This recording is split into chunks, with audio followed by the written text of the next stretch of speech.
What's up guys? Meron ba kayong leftover na lechong manok at ayaw nang kainin ng mga anak nyo? I got you guys, panoorin nyo to.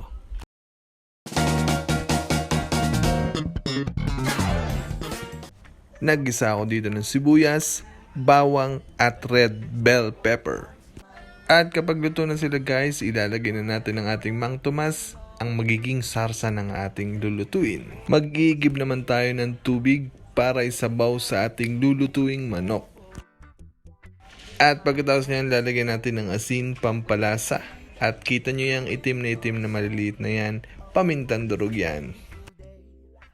Lagyan natin ng kaunting asukal, ito yung magpapanamis ng ating sarsa. At sunod dyan guys ay imegos-megos lang natin mga pisan. Kapag kumulo ng kaunti, pwede na natin ilagay yung ating leftover na lechong manok. Ganyan lang yung kadali guys. Kung panibagong recipe na naman ang inyong natutunan, huwag kalimutang mag-like, share, at mag-follow sa aming social media accounts. At yan guys, luto na nga. Ito yung before na lechong manok.